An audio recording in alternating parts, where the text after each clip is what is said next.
दुर्गेश्वरी चाहे रूपनगर के कितने भी समीप क्यों ना पहुंच जाए, किंतु रणवीर सिंह के होते हुए वो कभी भी रूपनगर में प्रवेश नहीं कर पाएगी। हमें तुम्हारी बुद्धिमत्ता पर गर्व है नागराज। हम दुर्गेश्वरी की सहायता करेंगे, किंतु गुप्त रूप से। हम शीघ्र जानना चाहते हैं, आप हमारी तरफ मित्रता का हाथ बढ़ाएंगे या नहीं? अभी तुम बहुत क्रोधित हो ज्वाला, इसलिए इस समय कोई निर्णय लेना उचित नहीं होगा। यदि उन दोनों की दुर्गेश्वरी से भेंट हो गई तो वो उसे आगाह कर देंगे कि हम दुर्गेश्वरी को जंगल में खोज रहे हैं। इतना सुनते ही दुर्गेश्वरी रूपनगर के घने जंगलों में लुप्त हो जाएगी। कुछ ही देर में अमावस की रात का घोर अंधेरा छाने वाला है। इससे पहले कि अमावस की रात का घोर अंधेरा छाए, तुम दोनों में से दूर हो जाओ। किंतु क्यों? हम तुम्हें इस हालत में अकेला छोड़कर नहीं जाएंगे। रानी माँ, वनराज शीघ्र ही रूपनगर से लौट आएगा, और जब वो चंद्रमुखी के फूल के साथ लौट आएगा तब आपके सारे कष्ट दूर हो जाएंगे। कल अमावस की काली रात थी, परंतु अमावस की काली रात वनराज का कुछ भी नहीं बिगाड़ सकती। परंतु अमावस का प्रकोप वनराज के हाथों किसी भी मनुष्य की हत्या अवश्य करवा सकती है। ये आप क्या कह रहे हैं बाबा?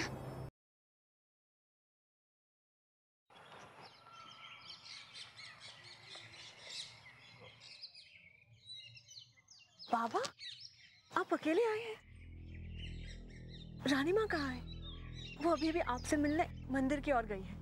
मेरी अभी महारानी से पथ पर भेंट हुई और मुझसे भेंट करके वो अपनी कुटिया की ओर चली गई। बाबा, रानी माँ बहुत चिंतित दिखाई दे रही थी।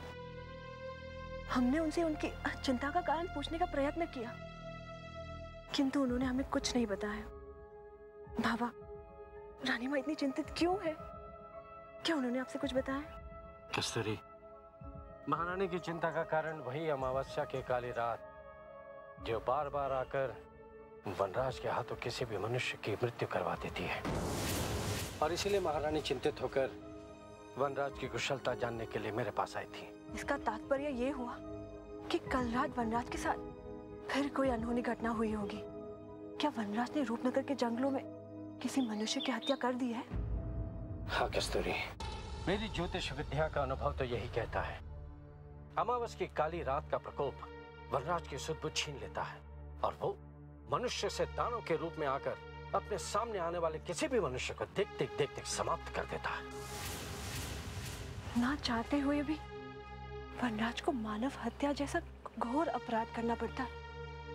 बाबा, वनराज के हाथों और कितने मनुष्य मारे जाएंगे? पता नहीं कस्तूरी, वनराज रूपनगर के निकट पहुंचने ही वाला है, और यदि भाग्य प्रबल रहा तो वो शीघ्र ही रूपनगर की सीमा में प्रवेश कर जाएगा। और जब तक वो रूपनगर में प्रवेश नहीं कर जाता, पता नहीं उसके हाथों और कितने मनुष्यों की मृत्यु लिखी है। हम विधाता से हर दिन प्रार्थना करते हैं कि वनराज रूपनगर पहुंचकर अपने उद्देश्य में सफल हो जाए, किंतु विधाता भी हमारी प्रार्थना नहीं सुन रहे हैं। बाबा, अब हमसे महारानी जी के कष्ट नहीं देके जाते। हमारा वश चलता तो महारानी जी के कष्ट हम ले लेते। कस्तूरी, तुम्हारे चाहने से किसी के कष्ट दूर होने वाले नहीं है। सभी को अपने अपने कर्मों का फल भोगना पड़ता है, और यही विधि का विधान है, और इसे कोई भी शक्ति बदल नहीं सकती।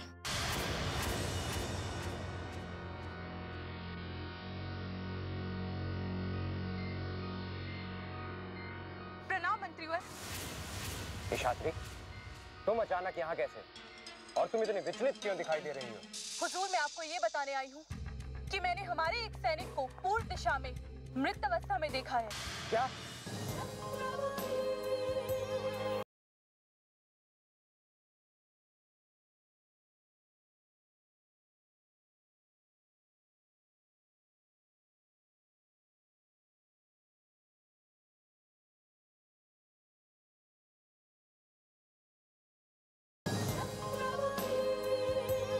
क्या? ये तुम क्या कह रहे हो निशाचरी? तुमने हमारे एक सैनिक को मृत अवस्था में देखा है? परमवीर, पता लगाओ हमारे बीच हमारा कौन सा सैनिक उपस्थित नहीं है। भाई जी, यदि निशाचरी सत्य कह रही है तो कदाचित दुर्गेश्वरी हमारे नेत्रों से ओझल हो गई है और उसी ने हमारे किसी सैनिक को मारा है। नहीं हुजूर, हमारे उस सैनिक को किसी मनुष्य ने नहीं, अपितु एक भयानक पशु ने मारा है। ये तुम कैसे कह सकती हो? क्या तुमने किसी पशु को उसे मारते हुए देखा है? नहीं, मैंने कुछ देखा नहीं है, किंतु उस सैनिक की अवस्था देख के पता चल रहा था कि उसे किसी भयानक पशु ने अपने नाखूनों से चीरकर मार डाला है। यदि कोई हिंसक पशु हमारे सैनिक पर आक्रमण करता तो हमारे दूसरे सैनिकों को इसकी सूचना होती, क्योंकि हमारे कोई भी सैनिक अकेले नहीं रहता। समस्त सैनिक 15-20 के समूह में रहते हैं। और कोई भी पशु किसी समूह पे कभी आक्रमण नहीं कर सकता। निशाचरी के नेत्र को अवश्य कोई भ्रम हुआ है भाई जी। तुम सत्य कह रहे हो परमवीर। यदि कोई हिंसक पशु हमारे सैनिक पर आक्रमण करता तो हमारे दूसरे सैनिक उसके बचाव के लिए अवश्य आगे आते, किंतु हमारे किसी भी सैनिक को इसकी कोई जानकारी नहीं है। हाँ, यदि सोते हुए कोई हिंसक पशु हमारे सैनिक को उठाकर ले गया हो तो इस विषय में हम कुछ नहीं कह सकते। नहीं भाई जी, कोई भी पशु हमारे डेरे के भीतर नहीं आ सकता, क्योंकि हमारे डेरे में रात में आग जलती रहती है और कोई भी पशु आग के समीप नहीं आ सकता। हमें तो ऐसा लगता है कि ये दुर्गेश्वरी की कोई नई चाल है। छल कपट करके उसने हमारे सैनिक को मार डाला है। हम अभी और इसी समय जंगल जाते हैं और इस रहस्य का पता लगाते हैं। चलो सैनिकों। मैं सत्य कह रही हूँ हुजूर, मेरा विश्वास कीजिए, हमारे सैनिक को दुर्गेश्वरी ने नहीं, अपितु उस भयानक पशु ने ही मारा है। तुम अपनी दृष्टि को और तेज करो निशाचरी। हमारे सैनिक को कोई हिंसक पशु नहीं मार सकता। हमारे सैनिक को अवश्य ही उस दुर्गेश्वरी ने मरवाया है। ठीक है हुजूर, जैसी आपकी इच्छा। आप बताइए मेरे लिए क्या आदेश है? आपको दुर्गेश्वरी हमारे हाथ से निकल कर नहीं जानी चाहिए। वो इस जंगल में जहां भी है उसका पता लगाकर शीघ्र से शीघ्र हमें इसकी सूचना दो। जी हुजूर, आप चिंता मत कीजिए। अब निशाचरी की दृष्टि से इस रूपनगर के गुप्त जंगल में कोई भी नहीं छिप सकता है।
वो कौन युवती चली जा रही है?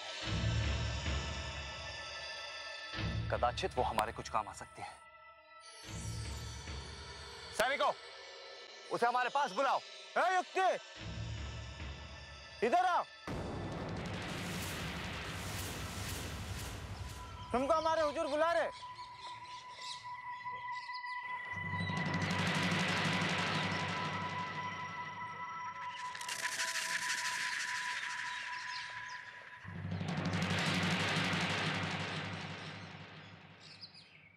कहिए हुजूर, आपने हमें क्यों बुलाया है? पहले तुम बताओ, क्या तुम यहीं की रहने वाली हो या कहीं दूर गांव से आई हो? हम तो यहीं के रहने वाले हैं हुजूर, किंतु आप हमें यहाँ के रहने वाले नहीं लग रहे हैं। लगता है अपना पथ भटक गए हैं। क्या आप कहीं जाने का मार्ग जानना चाहते हैं? बहुत समझदार लगती हो। क्या नाम है तुम्हारे गांव का? जी चंपापुर। किंतु आपको हमारे गांव से क्या लेना देना है? आप अपना कार्य बताइए और यहाँ से चलते बनिए। बताते हैं युवती, इतनी सी बात पर इतना बुरा क्यों मान रही हो? लगता है तुम हमारी शक्ति को नहीं जानती, अन्यथा हमारे सारे सवालों के जवाब तुम सीधे सीधे दे देती। अच्छा, हम आपको अतिथि जानकर मान दे रहे हैं और आप हमें ही डराने का प्रयत्न कर रहे हैं। हम वनवासी किसी से डरते नहीं हैं। कोई कार्य हो तो बताइए, नहीं तो हम चलते हैं। ठहरो युवती।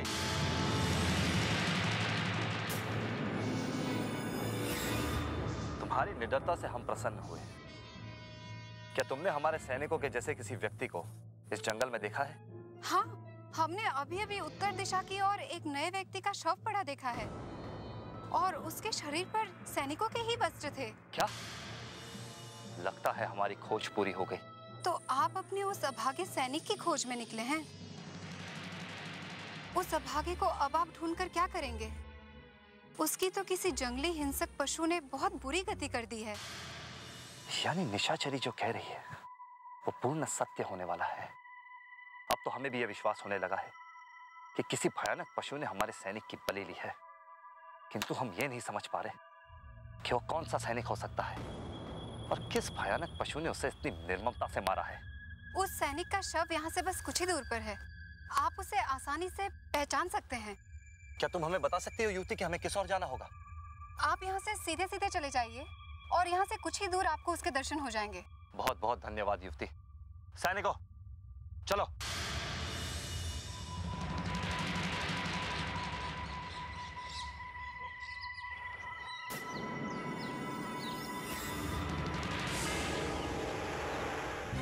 कहाँ तक भागोगे?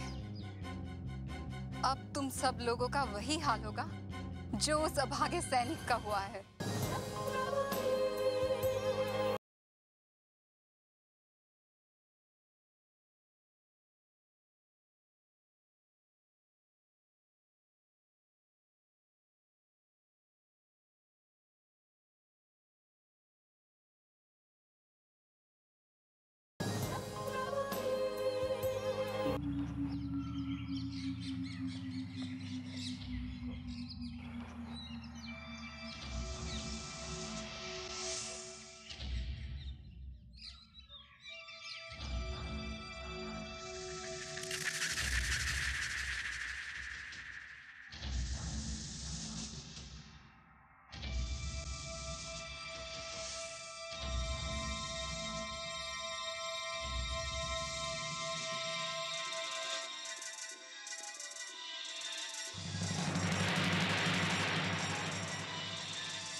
हुजूर हुजूर, वो देखो कोई भूमि से पड़ा है।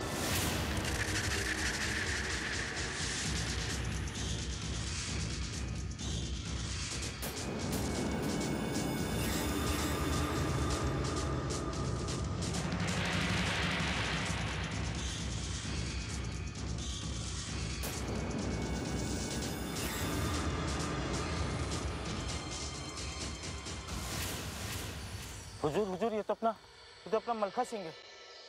अनर्थ हो गया। हमारा एक साथी योद्धा मारा गया। न जाने किस हिंसक पशु ने हमारे मिल्खा सिंह की यह दुर्गति की है। वो जहां भी हो, हम उसके टुकड़े टुकड़े कर देंगे। हुजूर, तो कितना भयानक पशु होगा जिसने हमारे साथी को इतना निर्ममता पूर्वक मारा। अवश्य ये कोई हिंसक पशु ही होगा, किंतु हम उसे कहीं ना कहीं से खोज निकालेंगे। तुम जाकर मिल्खा सिंह के परिवार वालों को इसके मृत्यु की दुखद सूचना दे दो और अपने साथी की अंतिम यात्रा की तैयारी करो। हम जंगल में उस हिंसक पशु की खोज करने जा रहे हैं। वो हमें आसपास ही कहीं मिल सकता है।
वही भयानक दानव है जो पशु बनकर मनुष्य की निर्ममतापूर्वक हत्या कर देता है। इसे नहीं मिल्खा सिंह का भी हत्या कर दी थी, तो ये यहां क्या कर रहा है?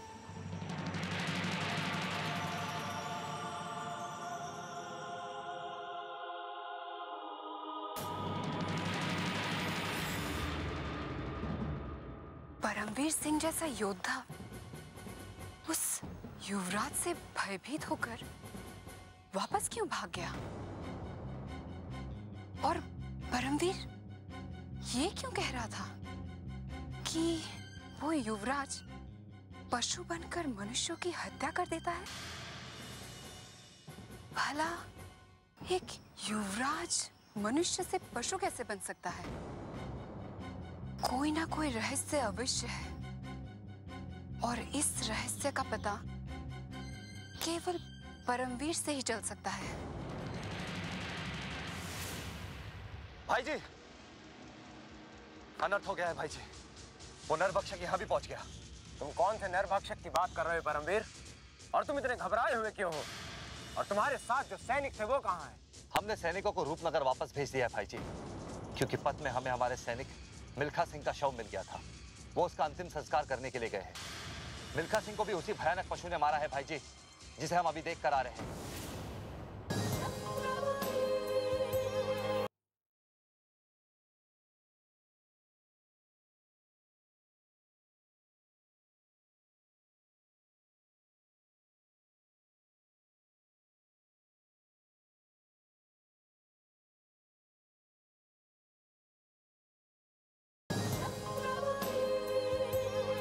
क्या तुम उसी नरभक्षक पशु की बात कर रहे हो जिसने हमारे सैनिक को मारने का साहस किया है परमवीर?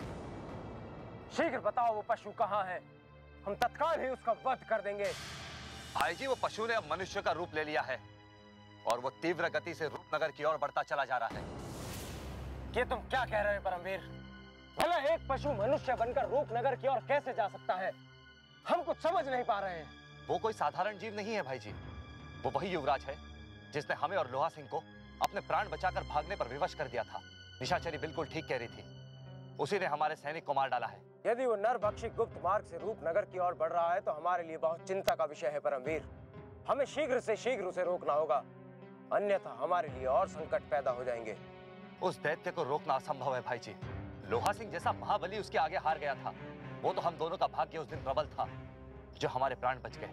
किंतु इस तरह हाथ पर हाथ धरे रखने से भी तो काम नहीं चलेगा परमवीर। यदि वो पशु शक्ति से हमारे वश में नहीं आएगा तो हमें छल से उसे फांसना पड़ेगा।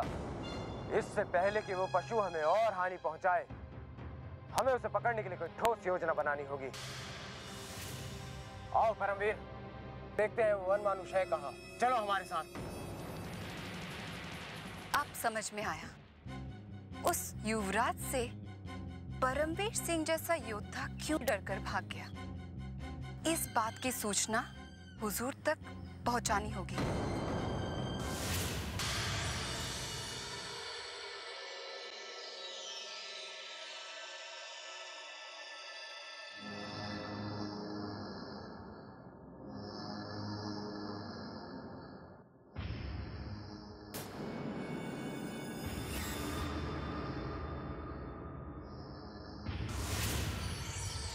हुजूर यहाँ?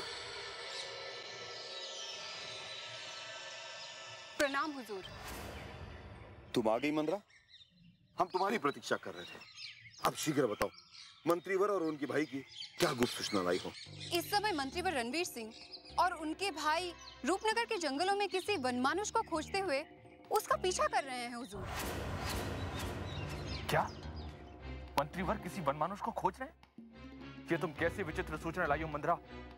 भला मंत्रीवर अचानक डाकू दुर्गेश्वरी को भूलकर किसी वनमानुष का पीछा क्यों कर रहे हैं? ये बात को समझ में नहीं आई। मैंने मंत्रीवर और उनके भाई के बीच हुई बातचीत बड़े ध्यान से सुनी थी। परमवीर सिंह मंत्रीवर को बता रहे थे कि ये वनमानुष अचानक मनुष्य और मनुष्य से अचानक एक भयानक पशु में तब्दील हो जाता है हुजूर। कहीं तुम उस युवराज की तो बात नहीं कर रही हो जिसने परमवीर सिंह और लोहा सिंह पर आक्रमण किया था? मैं उसी की बात कर रही हूँ।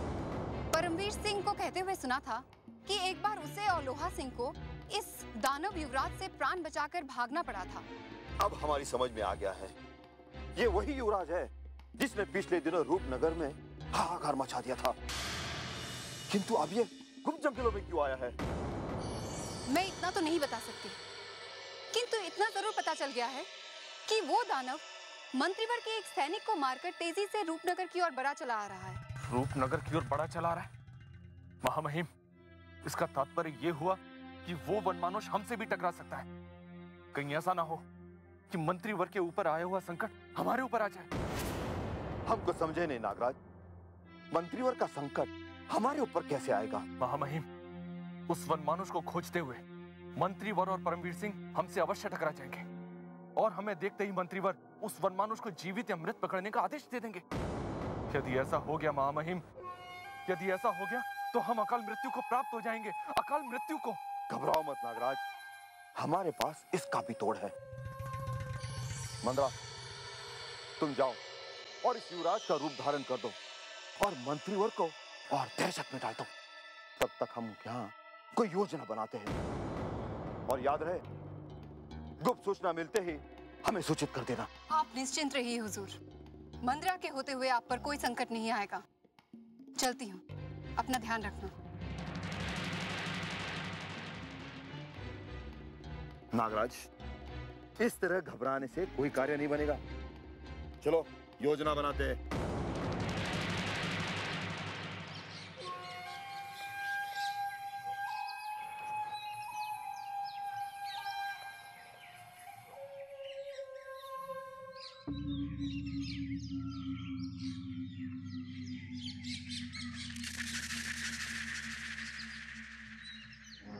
अब शगुन हो गया महामहिम, अब शगुन हो गया। वो देखिए,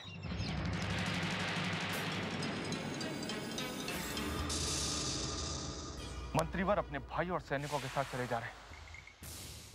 यदि उनकी दृष्टि हम पर पड़ गई तो हम पूरी तरह से फंस जाएंगे। हमें तत्काल इस अवसर का लाभ उठाकर यहां से वापस भाग जाना चाहिए।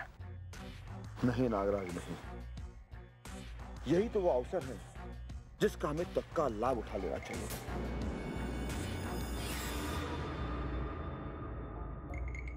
अब देखो, हम मंत्रीवर पर ऐसी चाल चलेंगे कि मंत्रीवर चारों खाने चित हो जाएंगे।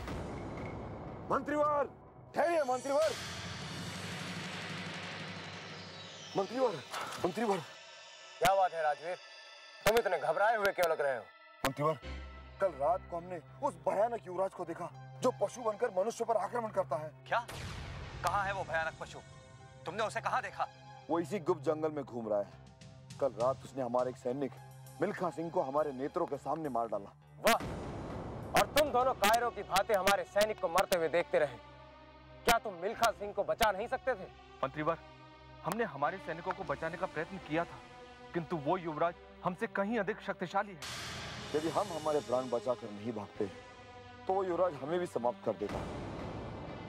समझ में नहीं आता वो कौन से ग्रह का प्राणी है।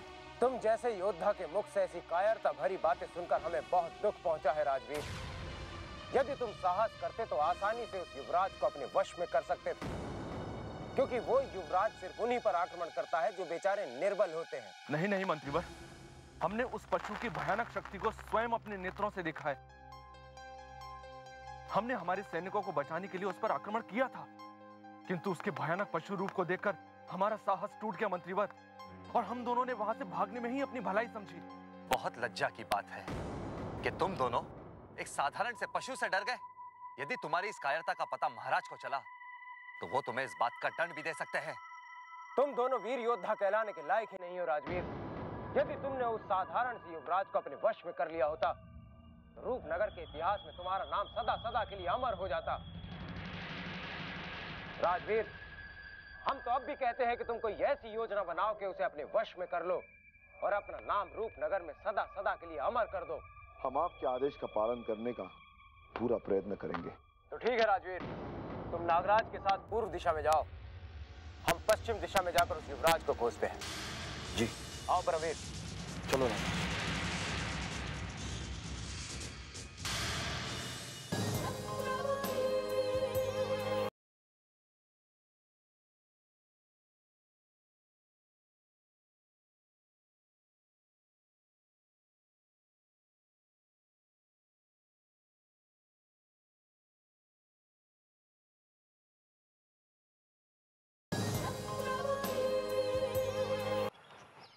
देखा महामहिम, मैंने जो कहा था वो सत्य हो ही गया।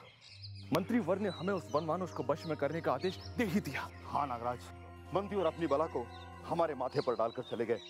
तुम्हारा अनुमान सही था, मंत्रीवर बहुत धूर्त मनुष्य है। वो तो धूर्त है ही महामहिम, किंतु उनसे भी बड़ा धूर्त उनका भाई परमवीर सिंह है। उसी ने मंत्रीवर को कहकर अपनी मुसीबत को हमारे सर पे डाल दिया महामहिम। वो हमसे ईर्ष्या करता है, ईर्ष्या। हम जानते हैं, और हम ये भी जानते हैं कि परमवीर सिंह और मंत्रीवर उस वन मानुष से बहुत डर गए हैं। अब डरेंगे क्यों नहीं महामहिम? सुना है कुछ समय पूर्व उस वन मानुष ने परमवीर सिंह और उस लोहा सिंह की जमकर पिटाई की थी, जमकर। लगता है परमवीर सिंह उस पीड़ा को अभी तक नहीं भूला है। परमवीर सिंह की छोड़ो और अपनी सोचो नागराज। समझ में नहीं आता हम क्या करें। मंत्रीवर तो अपने प्राण बचाकर भाग लिए और जाते जाते रूपनगर में हमें अमर होने का ज्ञान देकर गए। क्या तुम अमर होना चाहते हो? नहीं नहीं महामहिम, बिल्कुल भी नहीं। मैं उस दानव युवराज के हाथों बिल्कुल नहीं मरना चाहता हूं। यदि वो कभी मेरे सामने आ भी गया तो मैं तो वहीं ढेर हो जाऊंगा। महामहिम, शीघ्र ही यहां से निकलने की कोई युक्ति लड़ाइए। यहाँ इस जंगल में चारों तरफ संकट ही संकट है। नागराज, हम चाहकर भी महल वापस लौटकर नहीं जा सकते, क्योंकि मंत्रीवर ने हमें उस युवराज को पकड़ने का कार्य सौंप दिया है। यदि हम ये जंगल छोड़कर चले गए तो हमें फिर से मंत्रीवर के क्रोध का कोप झेलना पड़ेगा। याद करो, जब पिछली बार मंत्रीवर हम पर क्रोधित हुए थे तो हमने क्या क्या नाटक करके उन्हें मनाया था। आप ठीक कह रहे हैं महामहिम, बिल्कुल सत्य कह रहे हैं। अपना बुरा समय टलने तक हमें मंत्रीवर और उनके दुष्ट भाई का बोझ अपनी पीठ पर लादना ही होगा। बस एक बार सत्ता मेरे हाथ में आ जाए, उसके बाद मैं मंत्रीवर को पहचानने से भी मना कर दूंगा। नागराज, तुम कल की नहीं आज की सोचो और मंत्रीवर से कुछ सीखो। देखो मंत्रीवर ने क्या कूटनीति की चाल चली है। उस दानों को वश में करने के लिए हमें लगा दिया और रूपनगर में इस कार्य का यश वो स्वयं ले लेंगे। महामहिम, आज का दिन मैं कभी नहीं भूलूंगा, कभी नहीं। मंत्रीवर कितनी चतुराई से अपना दामन बचा गए और हमें यहां फंसा गए। बस एक बार मुझे अवसर मिल जाने दीजिए, उसके बाद मैं उनकी सारी कीर्ति और यश पर अपना पूरा विष उगल दूंगा, पूरा विष। पता नहीं इस मायावी जंगल में हम उसे कैसे ढूंढ पाएंगे परमवीर।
रुकिए भाई जी। क्या हुआ परमवीर, तुमने हमें क्यों रुकाया? वो देखिए, दूर वहां पे वो पशुराज चला जा रहा है। पशुराज? कौन पशुराज?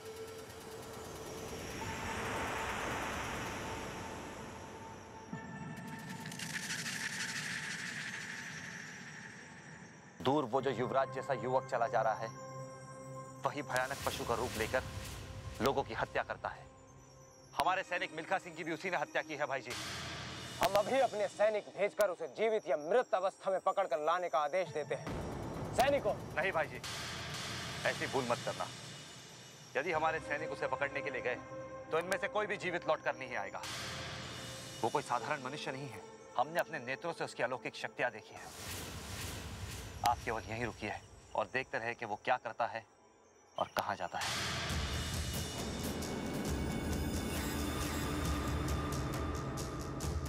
किंतु परमवीर, ये पशुराज तो रूपनगर के विपरीत दिशा में जाने लगा है। ये अचानक पलटकर कहां जा रहा है?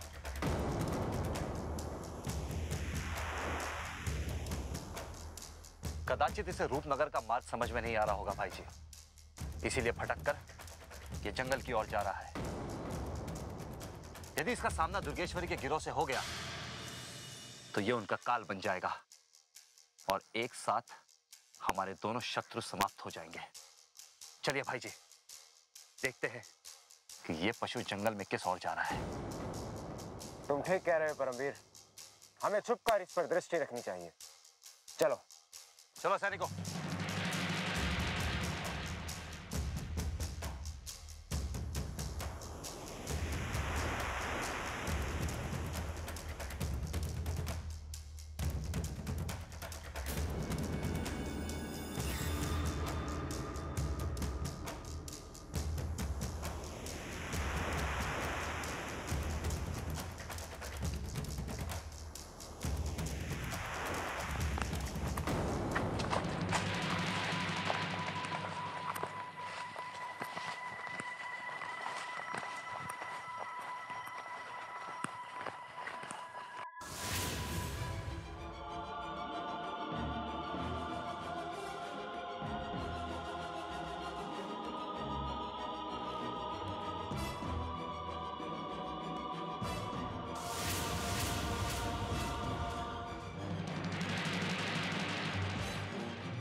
ये क्या परमवीर, इस जंगल में तो एक नहीं, अभी तो कई पशुराज घूम रहे हैं।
ये तो वही युवराज है जो भयानक पशु बनकर लोगों को समाप्त कर देता है।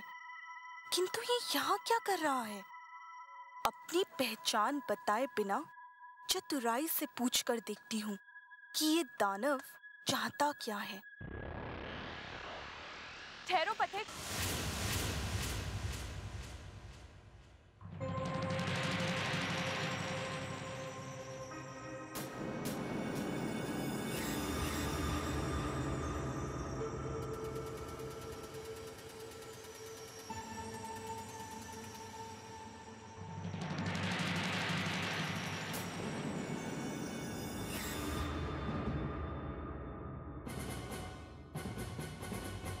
महामहिम के शत्रु मंत्रीवर रणवीर सिंह की मायावी शक्तियों को आज ऐसा पाठ पढ़ाऊंगी कि डर से उसके प्राण ही सूख जाएंगे।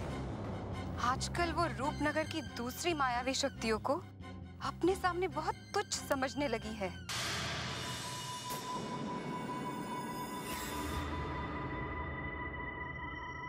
मैंने तुम्हें पहले यहाँ कभी नहीं देखा पथिक।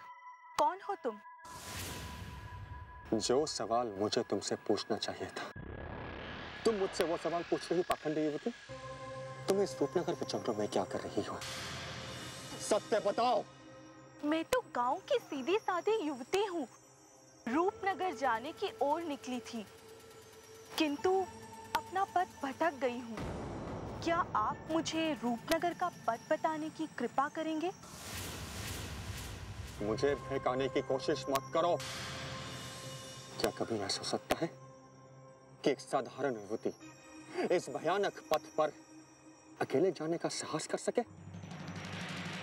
नहीं। कौन हो तुम? सच सच बताओ, वरना मैं तुम्हें कच्चा चबा जाऊंगा।